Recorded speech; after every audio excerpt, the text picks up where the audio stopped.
இன்றைக்கு கர்த்தர் நமக்கு கொடுக்கறதான வார்த்தை, கர்த்தரே தந்ததான வார்த்தை. என்றைக்கும் விட மிக முக்கியமாக கர்த்தர் சொன்னதான வார்த்தைகளை பேச இருக்கிறேன். என்ன அப்படின்னு சொன்னால், பிரதானமாய் சொல்லுகிற புத்தி. கர்த்தர் நமக்கு பிரதானமாய் சொல்லுகிற புத்தி. இந்த டைட்டில் என்னுடைய மனதில் பல நாட்கள் பட்டு கொண்டிருந்தது. இப்போ நான் யோசித்தேன், சரி இதை நாம் தியானம் பண்ணுவோம் என்று சொல்லி தியானம் பண்ணி இதை இன்றைக்கு பேச நான் ஏவப்பட்டதுனால நான் நம்ம மத்தியில் பேச இருக்கிறேன். 1 தீமோத்தேயு 2ஆம் அதிகாரம் 1 முதல் சில வசனங்களை வாசிக்கிறேன். 1 தீமோத்தேயு 2ஆம் அதிகாரம் 1 தீமோத்தேயு 2ஆம் அதிகாரம் 1 முதல் சில வசனங்கள்.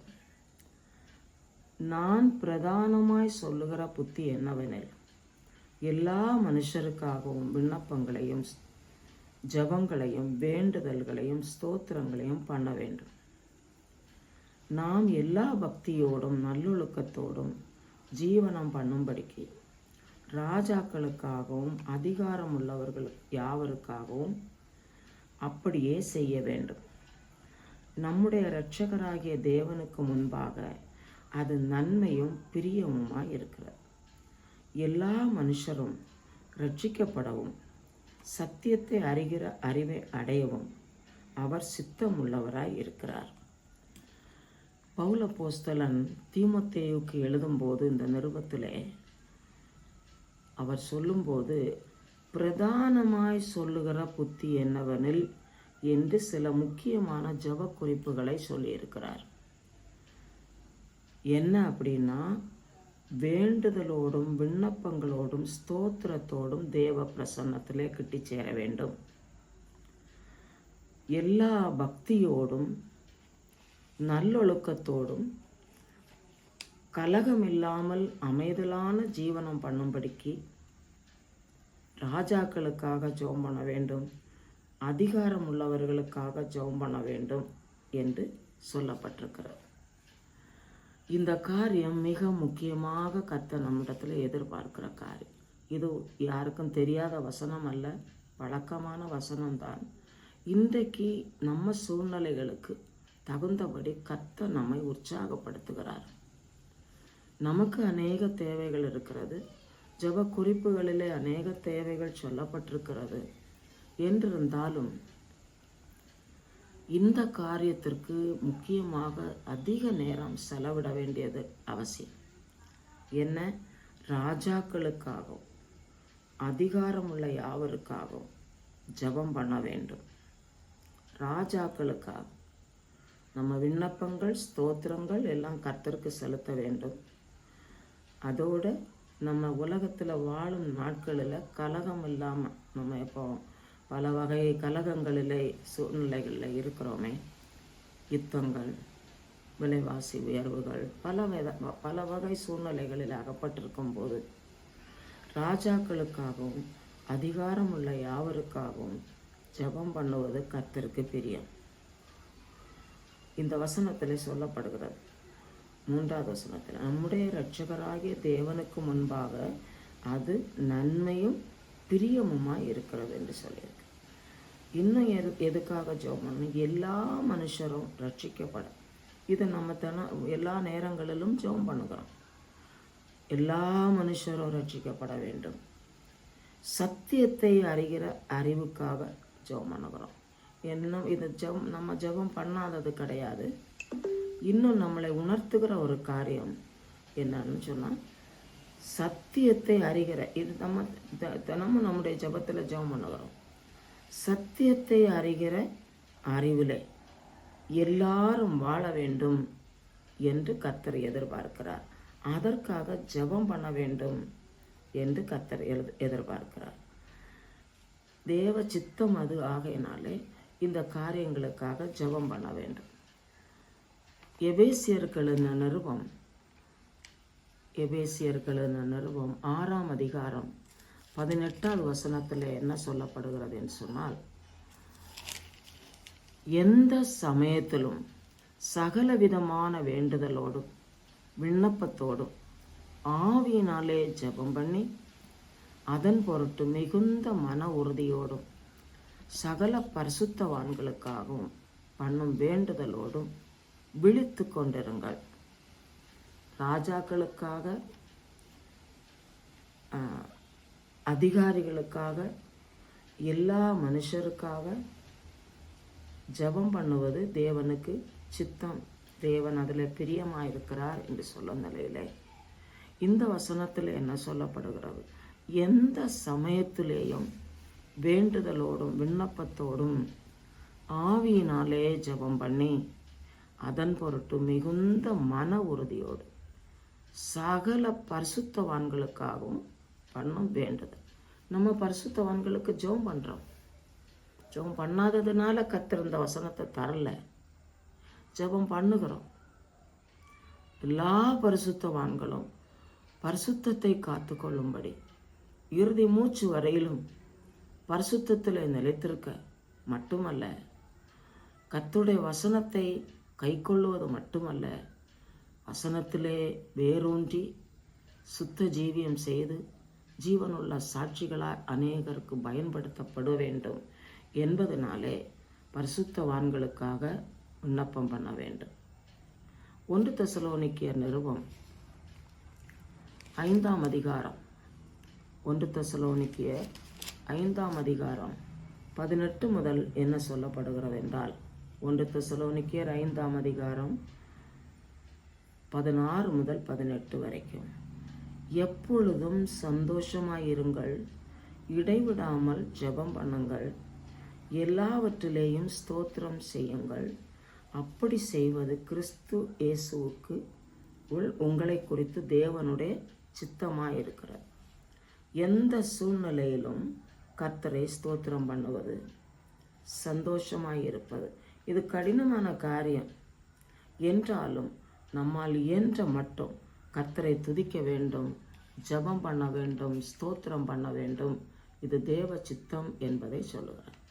இன்னும் நம்முடைய கவலைகள் மத்தியிலே, நாம் உலகத்தில் வாழ்வதனால பலவித கவலைகள், பாடுகள், வேதனைகள், கலக்கங்கள் வருவதுண்டு. அந்த நேரத்திலும் ஜெபம் பண்ண வேண்டும் என்று கர்த்தர் நமக்கு சொல்லியிருக்கிறார்.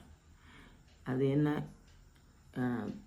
பிலிப்பியர்கள் நிருபம், பிலிப்பியர் 4ஆம் அதிகாரம், பிலிப்பியர் 4ஆம் அதிகாரத்திலே 6ஆம் வசனம். நீங்கள் ஒன்றுக்கும் கவலைப்படாமல் எல்லாவற்றையும் குறித்து உங்கள் விண்ணப்பங்களை ஸ்தோத்திரத்தோட கூடிய ஜெபத்தினாலும் வேண்டுதலினாலும் தேவனுக்கு தெரியப்படுத்துங்கள். அப்பொழுது எல்லா புத்திக்கும் மேலான தேவ சமாதானம் உங்கள் இருதயங்களையும் உங்கள் சிந்தைகளையும் கிறிஸ்து இயேசுவுக்குள்ளாக காத்துக்கொள்ளும். இப்படி நாம் ஜெபம் பண்ணும்போது எல்லா மனுஷருக்காகவும் நம்முடைய சூழ்நிலைகளில் இருக்கிற நெருக்கங்களுக்காகவும் கர்த்தரிடத்திலே அவைகளை தெரியப்படுத்தும் போது தேவ சமாதானம் நம்முடைய இருதயங்களை நிரப்புகிறது. கிறிஸ்து இயேசுவுக்குள்ளாக நம்மை காத்து கொள்ளுகிறது. இஸ்ரவேலருக்கு தேவன் கட்டளையாக சொன்னார். எரேமியா 29:7 சொல்லப்படுகிறது, நீங்கள் சிறையிருப்பில் இருந்தாலும் ஜெபம் பண்ணுங்கள், சமாதானம் உங்களில் தங்கி இருக்கும் என்ற கருத்துள்ள அந்த வசனம் அதில் சொல்லப்பட்டிருக்கிறது. ரோமர் 12ஆம் அதிகாரத்திலே, ரோமருக்கு எழுதின நிருபம் 12ஆம் அதிகாரத்திலே 14ஆவது வசனத்திலே எல்லா மனுஷருக்காகவும் ஜெபம் பண்ணுங்கள் என்று சொல்லப்படுது. அப்படின்னா உங்களை துன்பப்படுத்துகிறவங்களுக்காகவும் ஜெபம் பண்ணுங்க, உங்களை சபிக்கிறவங்களுக்காக ஜெபம் பண்ணுங்க, அவங்கள ஆசீர்வதிங்க அப்படின்னு சொல்லப்பட்டிருக்கிறது. இதெல்லாம் கடினமான காரியம். துன்பப்படுத்துகிறவங்களுக்காக மன்னிக்கிறது, அவங்களுக்காக விண்ணப்பம் பண்ணுவது, நம்மளை சபிச்சவங்களுக்காக விண்ணப்பம் பண்ணுவது. சில வேளைகளில் மாம்சீகத்தில் அவங்கள நம்ம வெறுத்து தள்ளுவோம். கர்த்தர் நம்மிடத்தில் எதிர்பார்க்கிறது அவங்களுக்காகவும் விண்ணப்பம் பண்ணவும், ஜெபம் பண்ணவும், அவங்களுக்காக ஸ்தோத்திரம் பண்ணவும் கர்த்தரை எதிர்பார்க்கிறார். இன்னும் எஸ்ராவின் புஸ்தகம், எஸ்ராவின் புஸ்தகம் 6ஆம் அதிகாரம். எஸ்ரா 6வது அதிகாரத்தில் 18வது வசனத்தை வாசிக்கிறேன். எஸ்ரா 6வது அதிகாரம் 18வது வசனம்.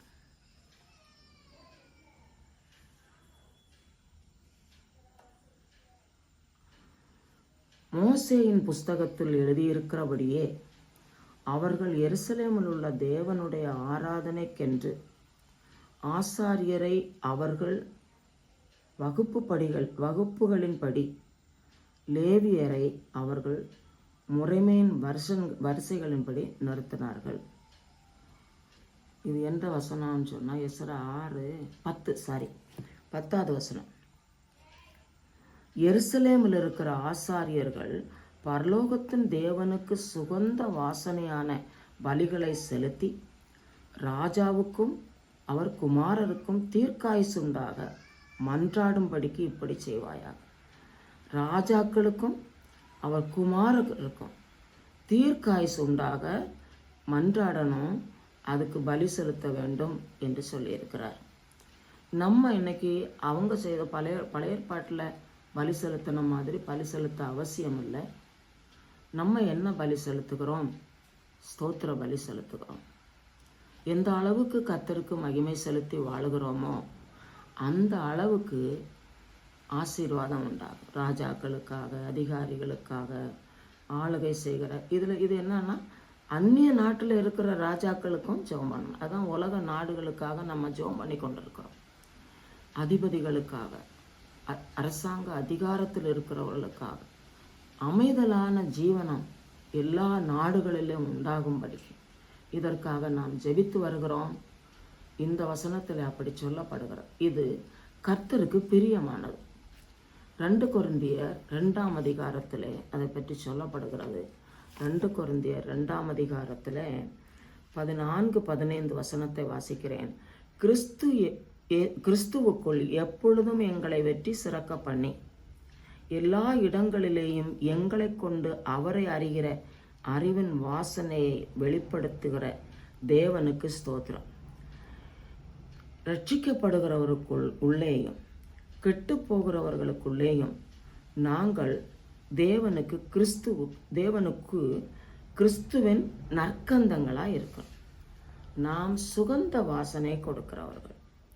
கர்த்தருடைய நாமத்தினாலே கர்த்தருக்கென்று வாழுகிற ஜெபிக்கிற நமக்கு தெரியாது, ஆனால் அது கர்த்தருக்கு சுகந்த வாசனை உண்டாக்குறது. நோவா பேழை செய்யவும், பேழையிலே எல்லா ஜனங்களையும் ஏற்றவும், ஆடு மாடுகள் மிருகங்களை எல்லாம் ஏற்ற சொல்லியிருந்தார். ஜலப்பிரளயத்திற்கு பின்பு இறங்கி வந்தபோது அவர் பலி செலுத்தினார் என்று சொல்லப்படுகிறது. ஆதியாகமம் 8ஆம் அதிகாரம் 21வது வசனத்தில் கர்த்தர் அதை சுகந்த வாசனையாக முகர்ந்தார் என்று சொல்லப்படுகிறது. இப்போ நம்ம எல்லாம் ஜெபம் பண்ணுறோம்னா எல்லாருக்கும் நேரம் இருந்ததுனால ஜெபம் பண்ணலை. தேவ சமூகத்தில் நேரம் செலவிடணும், அதை எதிர்பார்க்கிறார். இப்படி ஜெபம் பண்ண வேண்டும் என்பதற்காக நாம் இந்த நேரத்தில் இப்படி ஜெபத்தை ஏற்படுத்தி இருக்கிறோமே. இந்த ஜெபம் தியாகம் பண்ணி தான் ஜெபம் பண்ணுறீங்கன்னு தெரியும். அதை கர்த்தர் எப்படி ஏற்றுக்கொள்ளுகிறார்? சுகந்த வாசனையாக ஏற்றுக்கொள்ளுகிறார். அவருக்கு அது ரொம்ப பிரியம். அதை முகர்கிறார் என்று நாம் அறிந்து கொள்ளுகிறோம். ஆகையினால இந்த நாளில் இன்னும் எபேசியர்களின் நிருபத்தில் 5ஆம் அதிகாரம் 2ஆம் வசனத்தை வாசிக்கிறேன். எபேசியர் 5ஆம் அதிகாரம் 2வது வசனம். கிறிஸ்து நமக்காக தம்மை தேவனுக்கு சுகந்த வாசனையான காணிக்கையாகவும் பலியாகவும் ஒப்பு கொடுத்து நம்மில் அன்பு கூர்ந்தது போல நீங்களும் அன்பிலே நடந்து கொள்ளுங்கள். இது ரொம்ப முக்கியமாக கர்த்தர் நம்மிடத்தில் பேசுகிற காரியம். கிறிஸ்து தம்மையே சுகந்த வாசனையான காணிக்கையாக பிதாவான தேவனுக்கு செலுத்தி இருக்கிறார். எப்படி சுகந்த வாசனையான காணிக்கையாகவும் பலியாகவும் ஒப்பு கொடுத்து நம்மிடத்தில் அன்பு கூர்ந்திருக்கிறார். அதை பிதாவானவர் ஏற்றுக்கொண்டிருக்கிறார். அது பிதாவுக்கு அது சுகந்த வாசனையை கொடுத்தது. இதுபோல நம்முடைய வாழ்க்கையில் நாமும் அன்பிலே நடந்து கொள்ள வேண்டும். நாம் இப்படி பலருக்காக பல தேவைகளுக்காக தேவ சமூகத்திலே ஜெபம் பண்ணுகிற ஜெபம் தேவனுக்கு சுகந்த வாசனையை கொடுக்கிறது. ஸ்தோத்திரத்தோடைய கூடிய ஜெபம், நம்முடைய நேரங்களை தியாகத்தோடு அர்ப்பணித்து ஜெபிக்கிற ஜெபம், இது கர்த்தருக்கு மகிமை உண்டாகிறது. அவர் சுகந்த வாசனையாக இதை ஏற்றுக்கொள்ளுகிறார். இன்னும் அதிகமாய் கர்த்தருடைய சமூகத்திலே ஜெபம் பண்ணவும், கர்த்தருடைய சித்தம் நம்ம நிறைவேற்றவும், கர்த்தர் விரும்புகிறபடி அவருடைய ஆலோசனையை நிறைவேற்றவும் கர்த்தர் நமக்கு உதவி செய்வார். ஜெபம் பண்ணுவோம். அல்லேலூயா, அல்லேலூயா. ஸ்தோத்திரம் ஆண்டவரே.